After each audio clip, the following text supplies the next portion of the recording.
ரொம்ப அழகான நாள், ரொம்ப விசேஷமான நாள். இன்னைக்கு ஆண்டவன் நமக்கு தேர்ந்தெடுத்து நம்ம பாட வச்ச நாள் பங்குனி உத்திர நன்னாள். ரொம்ப விசேஷமான நாள், முருகனுக்கு உகந்த ஒரு பண்டிகை பங்குனி உத்திரம். பரம்பொருளின் சுரூபமாக இருக்கக்கூடிய பரமேஸ்வரனுக்கும் முருகனுக்கும் உகந்த ஒரு திருநாளாக இருக்கு. நம்முடைய ஆசைகள் எல்லாம் அழிப்பதற்காக மன்மதனை எரித்த நன்னாளாக இருக்கு. நம்ம இத்தனை வருஷமா திருப்ப பாடின்றிருக்கோம். இதனால உங்களுக்கு என்ன பயன் கிடைச்சது? உங்களுடைய மனசுக்கு என்ன பயன் கிடைச்சது? உங்கள்கிட்ட இருக்கக்கூடிய ஒரு அனாவசியமான அழுக்குகள் எல்லாம் உங்களால் நீக்க முடிஞ்சதா? கோபத்தை விட முடிஞ்சதா? தாபத்தை விட முடிஞ்சதா? ஆசையை விட முடிஞ்சதா? பற்றுக்களை கொஞ்சம் கொஞ்சமாக குறைக்க முடிஞ்சதா? இதெல்லாம் நீங்கள் பார்த்துன்னு இருக்கீங்களா? அது தெரியாது.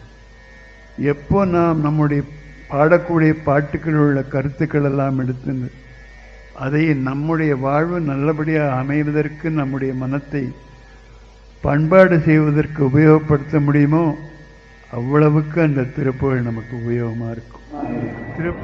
அதனால உங்களெல்லாம் நாம் கேட்டுக்கொள்கிறேன், ஒரு நிலை ஏற்படாது. ஆண்டவன் கண்டிப்பாக இதற்கு அருள்வார்.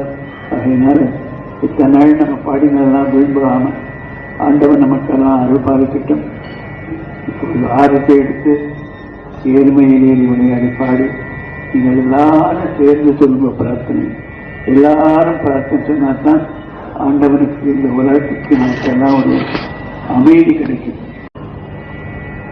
அப்படி திருப்புகழை நாம் எல்லோரும் நல்லபடியாக பாடி அதை நம்முடைய மனசை பண்படுத்துவதற்காக, அதை நம்முடைய மனசை எல்லாம் ஒரு உயர்ந்த நிலையை, ஆன்மீக நிலையை இருத்திக் கொள்வதற்காக நம்ம எல்லாம் பாடுபட்டு அந்த நிலையிலே நாம் இருந்து கொண்டு அந்த திருப்புகழை பிறருக்கும் சொல்லிக் கொடுக்கும் போது அந்த பிறருக்கும் இதையெல்லாம்